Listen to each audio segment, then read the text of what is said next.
සියලු දෙනාටම ආයුබෝවන්. හරි. අද අපි අලුත් පාඩම පටන් ගන්නවා. යාන්ත්‍ර විද්‍යාව. මේක තමයි ඉතින් ඔයාලගේ සිලබස් එකේ තියෙන වැදගත්ම පාඩම. හරි. මොකද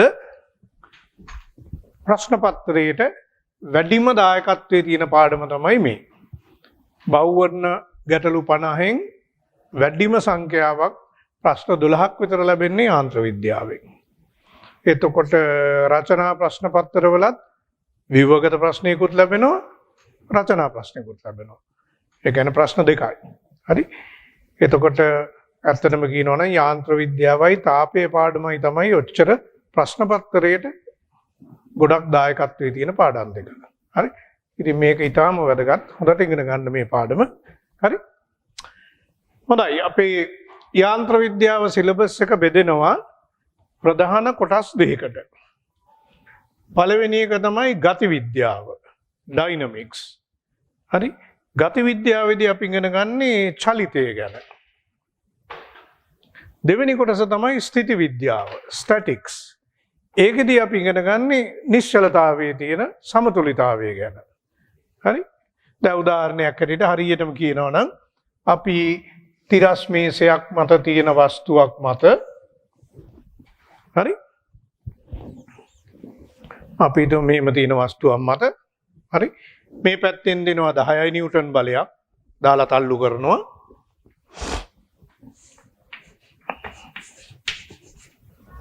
මේ පැත්තෙන් දානවා 8 නිව්ටන් බලයක් දාලා තල්ලු කරනවා හරි එතකොට ওই වස්තුව සමතුලිතතාවයේ තියෙයිද දකුණු පැත්තට චලනය වෙයිද? ඔව්. දකුණට දාලා තියෙන බලය වැඩි. ඉතින් ඕක දකුණට චලනය වෙනවා. චලනය වෙනකොට ඔන්න ඕකට ප්‍රවේගයක් හම්බ වෙනවා. හරි? ඒතර තප්පර 10කට පස්සේ ලබා ගන්න ප්‍රවේගය. ඒතර තප්පර 10කදී ගමන් කරන දුර ඔන්න ඕවා ගැන තමයි අපි ඉගෙන ගන්නේ චලිතේ පාඩමේදී. හරි?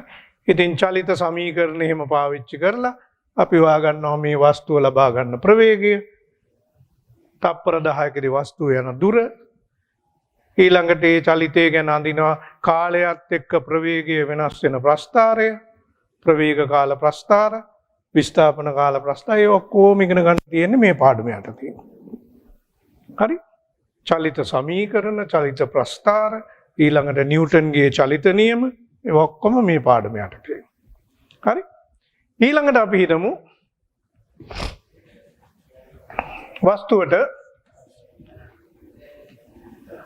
දකුණටත් 10ක බලයක් දානවා වමටත් 10ක බලයක් දානවා.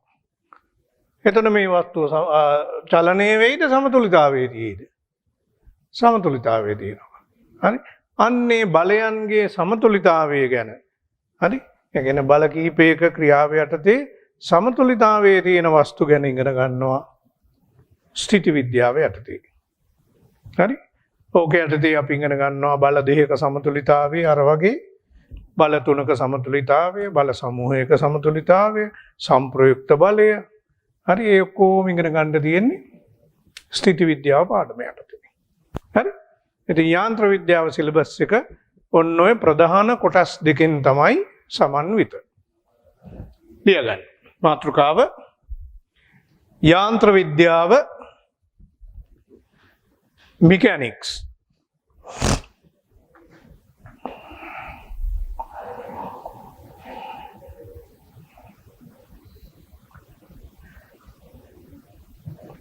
ලියගන්නේ යටතේ යාන්ත්‍ර විද්‍යාව විෂය නිර්දේශය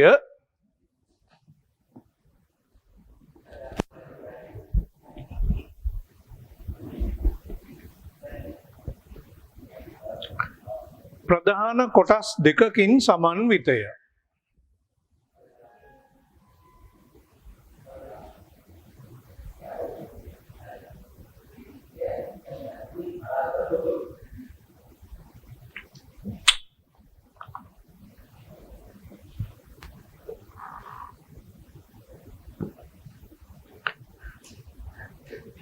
එක මාතෘකාවක් හැටියට නෙමෙයි නිකන් එක ගති විද්‍යාව වරහන් ඇතුලේ ඩයිනමික්ස්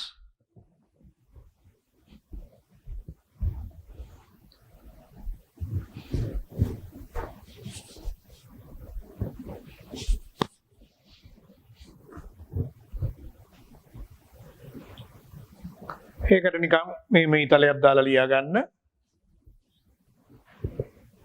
චලිතය සම්බන්ධව හැදෑරීම.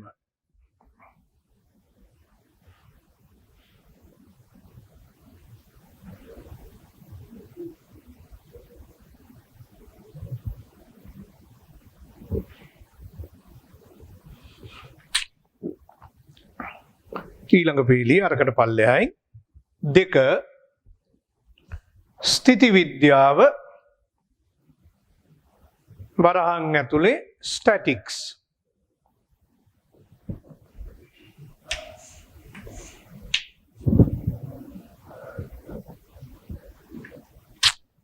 ඒකටත් ඊතලයක් දාලා ලියා ගන්න. සමතුලිතතාවය සම්බන්ධව හැදෑරීම.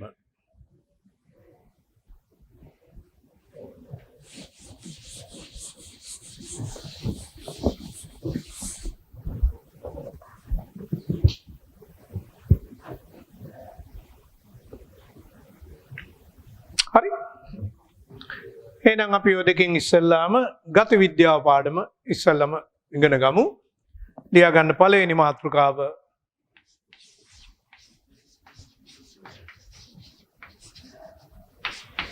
ගති විද්‍යාව. එහෙම නැත්නම් චලිතය පාඩම.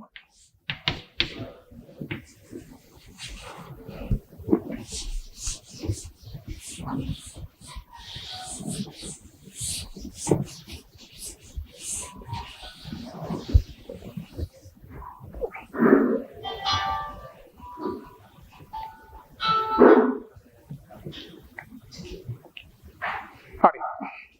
දැන් අපාවට තියෙන වස්තුන්ගේ චලිත වර්ග 3ක් තියෙනවා. හරි. පළවෙනි එක තමයි යම් වස්තුවක් සරල රේඛාවක් දිගේ යනවා නම් ඕකට කියනවා රේඛීය චලිතය. හරි. යම් වස්තුවක් කොහොම සරල රේඛීය මාර්ගයක ගමන් කරනවා නම් ඒ රේඛීය චලිතය. හරි. ඊළඟට යම් වස්තුවක් වෘත්තාකාර පතයක යනවා නම්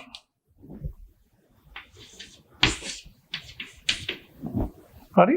යම් වස්තුවක් ඔය වගේ වෘත්තාකාර පතයක ගමන් කරනවා නම් මේ වගේ වෘත්තාකාර පතයක ගමන් කරනවා නම් හරි. ඒක වෘත්ත චලිතය.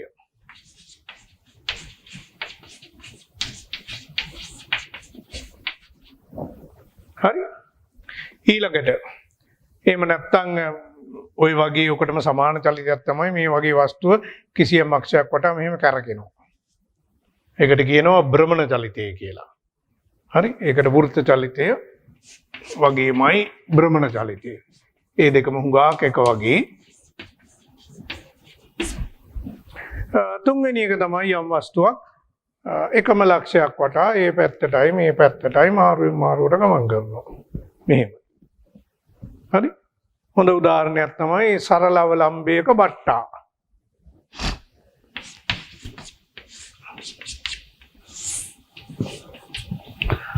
තන්තුවකින් කුඩා ගෝලයක් එල්ලලා ඒ ගෝලය එක පැත්තකට ඇදලා අතහැරියාම ඒක පැත්තකට ඇදලා අතහැරියාම ඒක ඉතින් ඕම දෙපැත්තට දෝලණය වෙවි තියෙනවා. හරි. ඕකට කියනවා දෝලන චලිතය එහෙම නැත්නම් කම්පන චලිතය.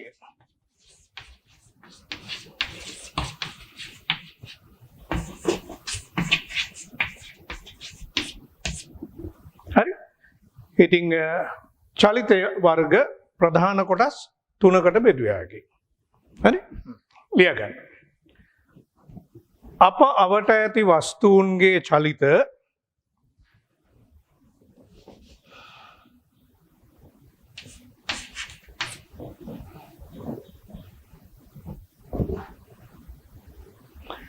ප්‍රධාන වර්ග 3කට බෙදිය හැකියි.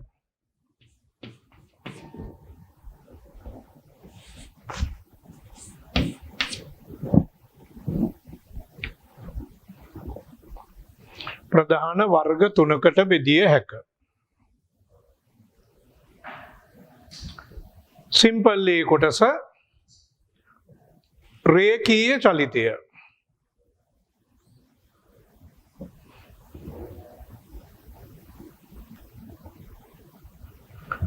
සිම්පල් B කොටස වෘත හෝ භ්‍රමණ චලිතය.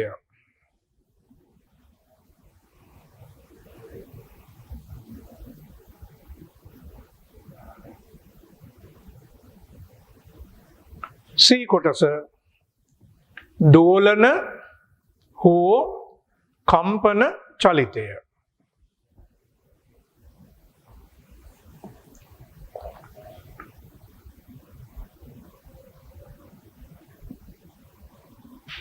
හරි. එතකොට චලිතයේ පාඩම යටතේ අපිට චලිත ಜಾති තුනක් ඉගෙන ගන්න තියෙනවා. අපි ඉස්සෙල්ලාම ඉගෙන ගන්නවා රේඛීය චලිතය. ඊළඟට පාඩමේ අගහරියදී ඉගෙන ගන්නවා වෘත්ත චලිතය සහ භ්‍රමණ චලිතය. ඊළඟට දෝලන තරංග පාඩමේදී අපි ඉගෙන ගන්නවා දෝලන චලිතය. හරි? යාන්ත්‍ර විද්‍යාව ඉවරලා දෝලන චලිතයේ පාඩමට ගියාම තමයි දෝලන චලිතය ඉගෙන ගන්න. හරි? ඉතින් අවට තියෙන වස්තුන්ගේ චලිත මොකක් හරි මේ වර්ග තුනෙන් එකකට අයිති. එහෙම නැත්නම් ඔය වර්ග තුනේම මිශ්‍රණයක්. දැන් උදාහරණයක් ඇටියට අපි පාර දිගේ ටයර් එකක් රෝල් කරලා ඇරියොත් එතන මොන චලිතවල මිශ්‍රණයක්ද තියෙන්නේ?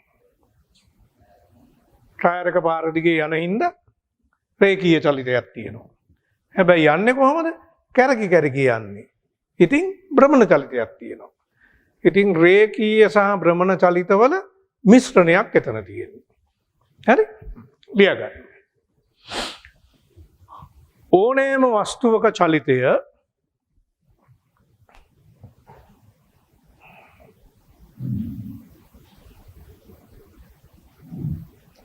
ඉහත එක් වර්ගයකට අයත් වේ.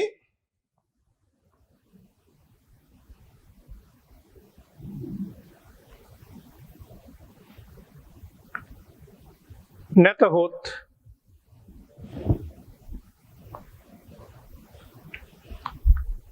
ඉහත චලිත කිහිපයක මිශ්‍රණයක් වේ.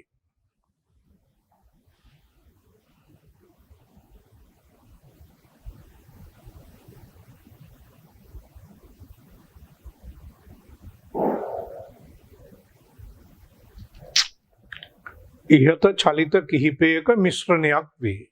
උදාහරණ තිරස්තලයක් මත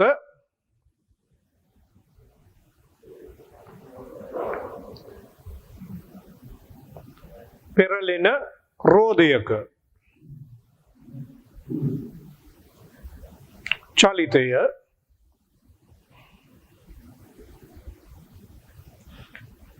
රේඛීය සහ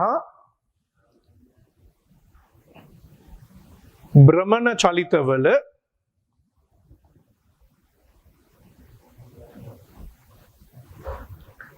මිශ්‍රණයකි.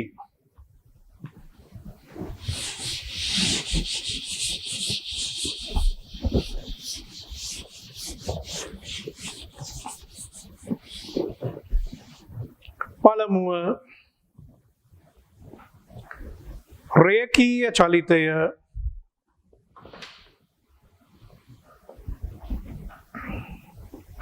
සවිස්තරව සලකා බලමු.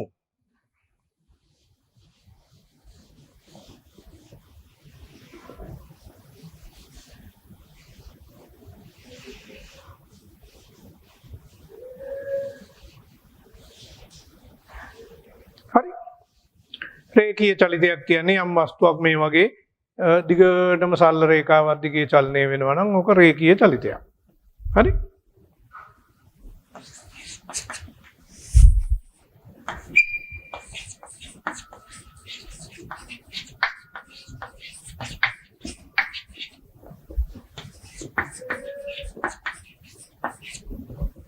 ලියගන්න.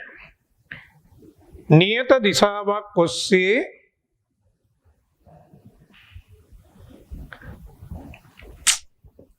සිදුවන චලිතය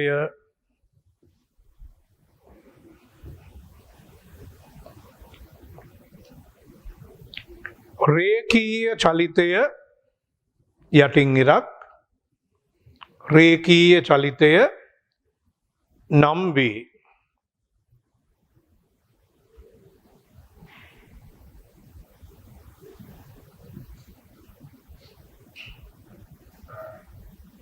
හඳගන්න පොඩි රූප සටහන.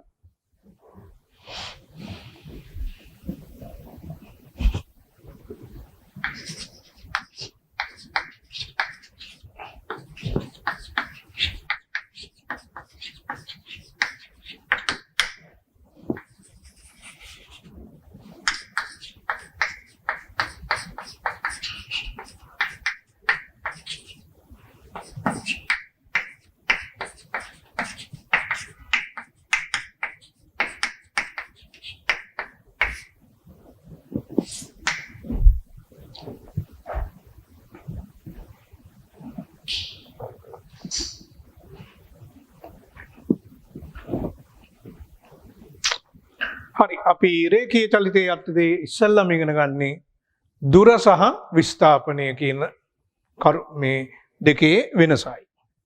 හරි? ලියා ගන්න. දුර සහ විස්ථාපනය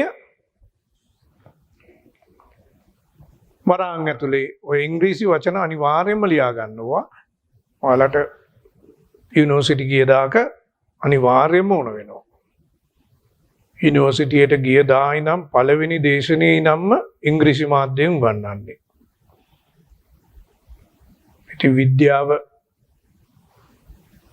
නම්බුරු විෂයක් ඉංග්‍රීසි මාධ්‍යයෙන් ඉගෙන ගද්දී වචන ටික කලින් දැනගෙන ඉන්න එක වාසි.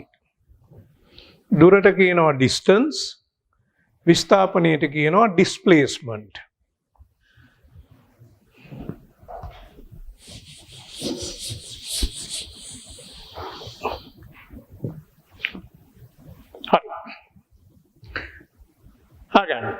වස්තුවකට P කියන ස්ථානයේ ඉඳලා Q කියන ස්ථානයට යන්න මාර්ග තියෙනවා ඕන තරම්. ඕනනම් මේ පැත්තෙන් ගිය හැකි, ওই මාර්ගයේ දිගේ ගිය හැකි, සිම්පල් ඒ මාර්ගය. එහෙම නැත්නම් මේ මාර්ගයේ දිගේ ගිය හැකි. හරි? එක එක මාර්ගයේදී ගමන් කරන දුර වෙනස්. හරි දැන් සිම්පල් ඒ මාර්ගයේ දිගේ ගියොත් P ඉඳලා Q වලට දුර වැඩි. B මාර්ගයේ දිගේ ගියොත් ඊට වඩා අඩුයි. හරි? ඒතර දුර කියන්නේ ඒ ගමන් කරන දුර ඇත්තටම. හරි යම් මාර්ගයක් දිගේ. විස්ථාපනය කියන්නේ මෙන්න මේ ආරම්භක ලක්ෂ්‍යයි අවසාන ලක්ෂ්‍යයි යා කරන මෙන්න මේ දෛශිකයටයි. හරි? P හා Q යා කරන දෛශිකයට කියනවා විස්ථාපනය කියලා. හරි? එතකොට විස්ථාපනයේ දිශාවක් තියෙනවා. දුරට දිශාවක් නැහැ. දුරට තියෙන ඉතින් විශාලත්වයක් විතරයි. අර පාරෙන් ගියොත් දුර වැඩි, මේ පාරෙන් ගියොත් අඩුයි, මේ පාරෙන් ගියොත් ඉතින් තවත් ටිකක් අඩුයි. හරි? දැන් උදාහරණයක් ඇටියට යම් වස්තුවක් අංශුවක් අපි හිතමු මීටර් 13ක් යනවා දකුණට. ගිහිල්ලා ආයෙ මීටර් 8ක් එනවා ආපස්සට.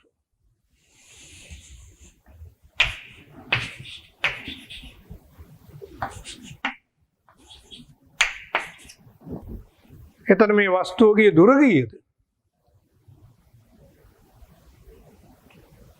13යි 8යි 21යි ගිය දුර. නේද? හැබැයි ඒ අංශුවේ විස්ථාපනය කීයද? 5යි. විස්ථාපනය කියන්නේ පටන් ගත්ත තැනයි ඉවර වෙච්ච තැනයි යා කරන දෛශිකයේ දිග. හරි?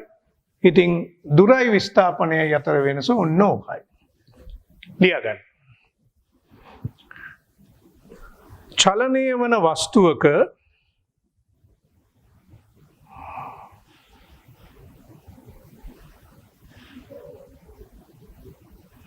පිහිටීමේ සිදුවන වෙනස් වීම.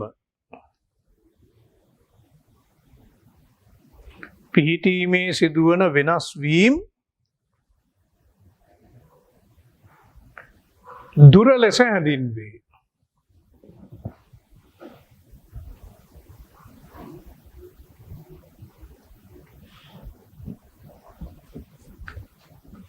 මේ වස්තුවෙහි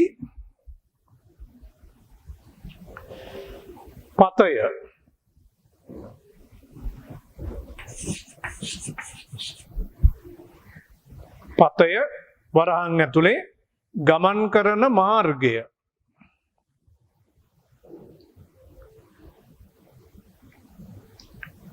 මත රඳා පවතී.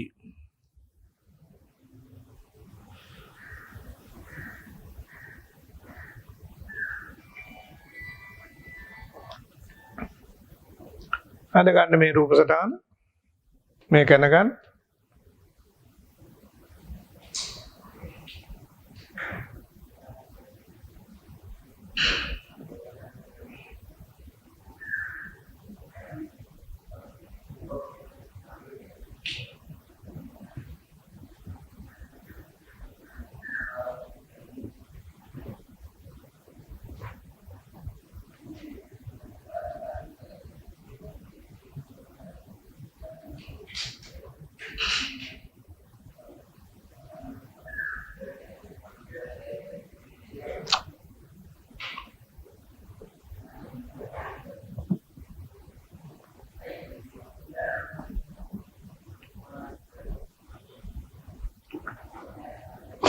වස්තුවකට P සිට Q දක්වා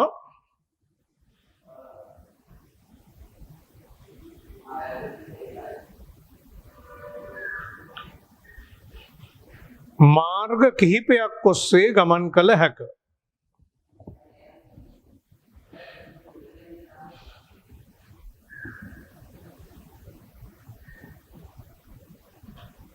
මාර්ග කිහිපයක් ඔස්සේ ගමන් කළ හැක.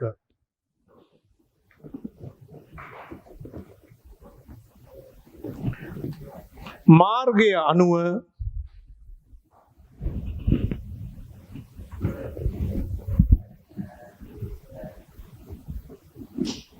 ගමන් කරන දුර වෙනස් වේ.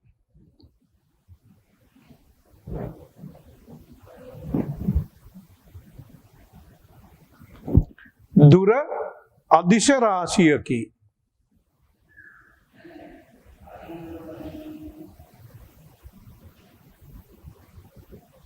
එයට ඇත්තේ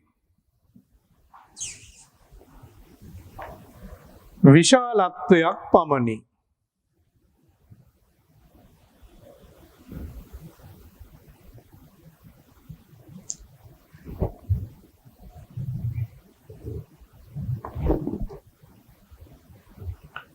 ඒකේ අර දුර අදිශ රාශියක කියන එකට යටින් ඉරක් ගහගන්න. අදිශයක් කියන්නේ දිශාවක් නැහැ. විශාලත්වයක් විතරයි තියෙන්නේ. දෛශිකයක් කිව්වොත් විශාලත්වයකුත් තියෙනවා, දිශාවකුත් තියෙනවා. අලුත් පෙළියකින් වස්තුව කොමන මාර්ගයක ගමන් කළද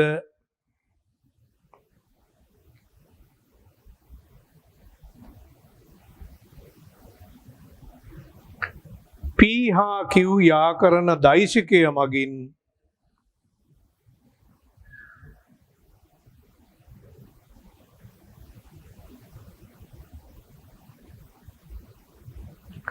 වස්තුවේ විස්ථාපනය ලැබේ.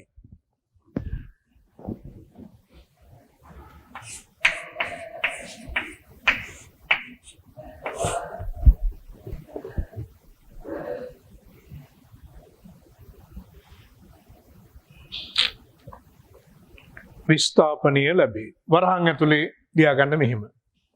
PQ උඩින් ඊතලයක්.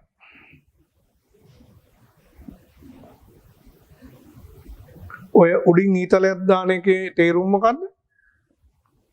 දෛශිකයක් කියලා කියන්නේ. හරි? දිශාවක් තියනවා කියලා කියන්නේ. හරි? ඒතර විස්ථාපනය කියන්නේ දෛශිකයක්. හැම වෙලේම පටන් ගත්ත ලක්ෂයයි ඉවර වෙච්ච ලක්ෂය යා කරන රේඛාව ඛණ්ඩය මෙන්න මේකට තමයි දෛශිකය.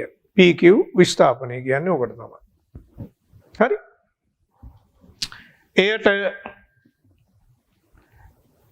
විශාලත්වයක් මෙන්ම දිශාවක්ද ඇත.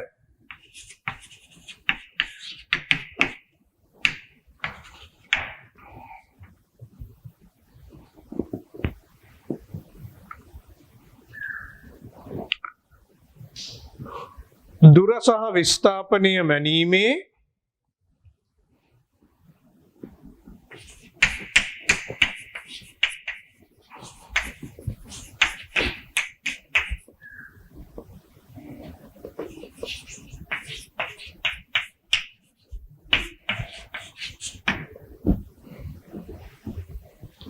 SI ඒකකය මීටර් වේ.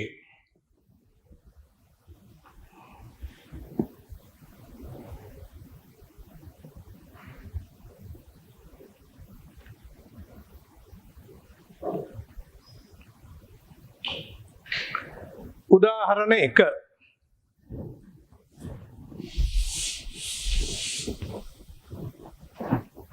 අද ගන්න රූප සටහන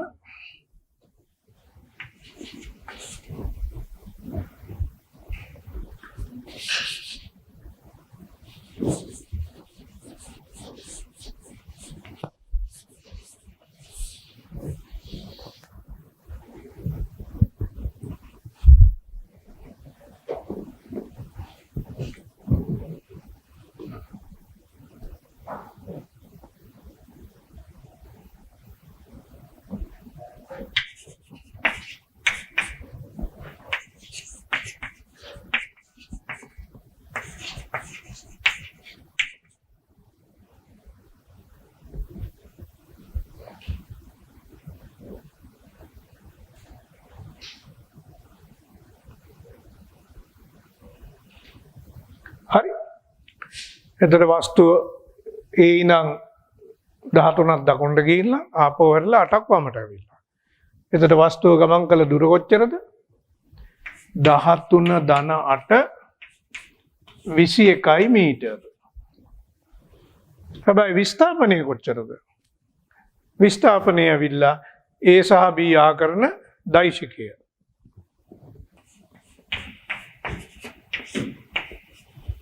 කීයද ඒක? 13 ඍණ 8යි. මීටර 5යි. හරි. ලියා ගන්න.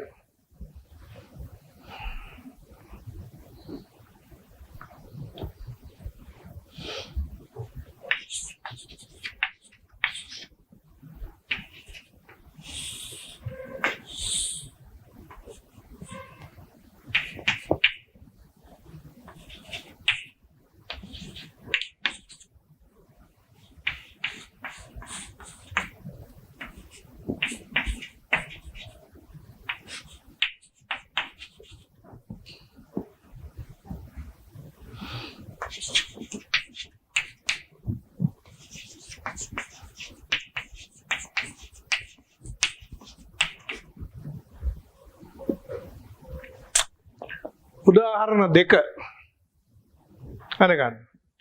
12 දකුණට ගිහිල්ලා ඊට පස්සේ ඒකට ලම්බක දිශාවේ ආය 5ක් ලම්බකව උඩට ගිහිල්ලා.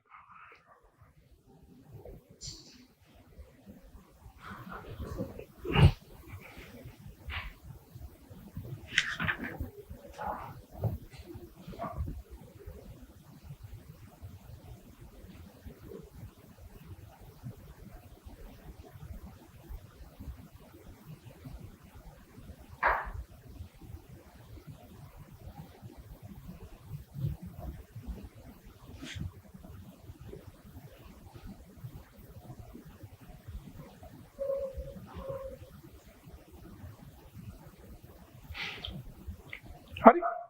එතකොට ගිය දුර තමයි අතන්ට අර පැත්තට 12ක් ගියා, අහකට 5ක් ගියා. එතකොට 12යි 5යි 17යි.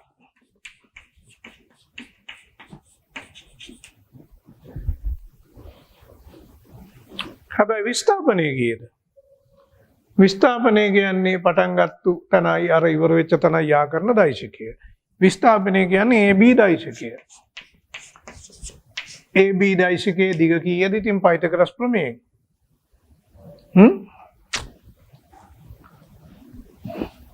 වර්ගමූල 12 වර්ගයේ දන 5 වර්ගයේ පයිතගොරස් ප්‍රමේයයෙන් නේද? කීයක් එනවද? 12ටයි 5ටයි පයිතගොරස් තමයි 144යි 25යි. ඔක ඉතින් අපි නිතරම හදලා පුරුදු වෙනන්නේ. 144යි 25යි 169යි 13යි නේ. එතකොට AB දෛශිකය 13යි මීටර.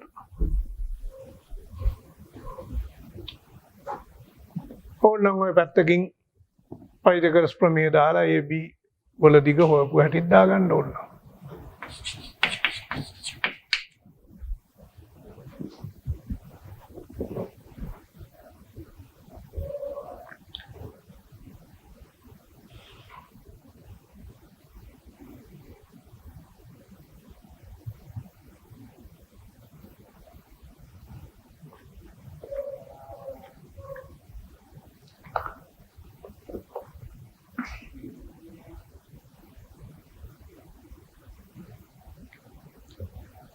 හරි.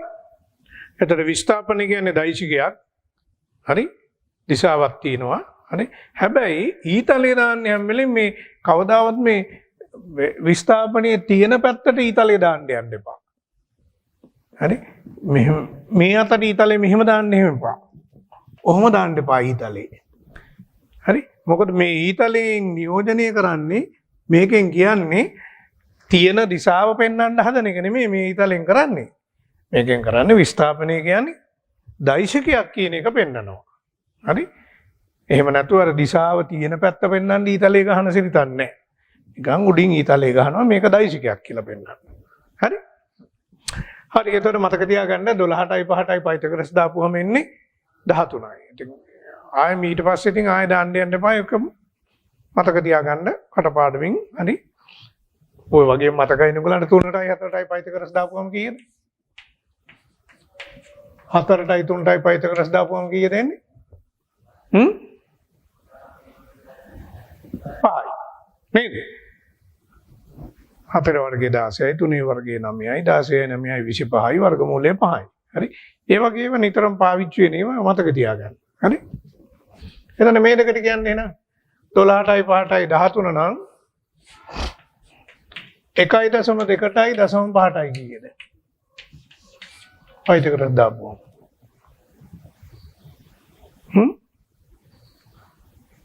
12ටයි 5ටයි 13 නම් නේද?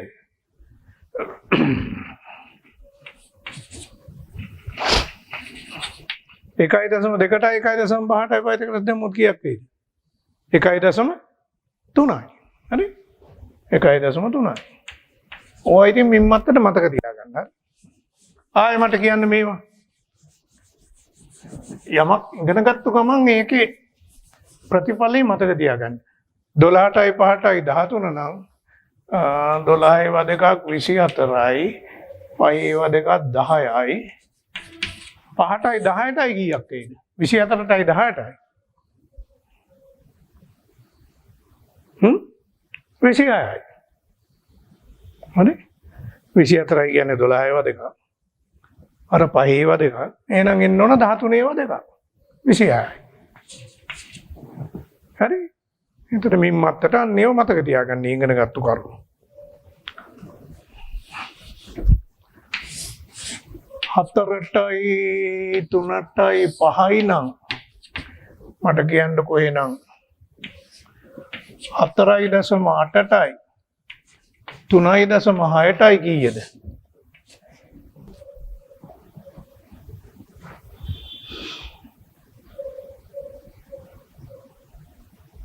4.8යි කියන්නේ 1.2 ඒවා 4යි. 1.2 ඒවා 4යි. 3.6යි කියන්නේ 1.2 ඒවා 3යි.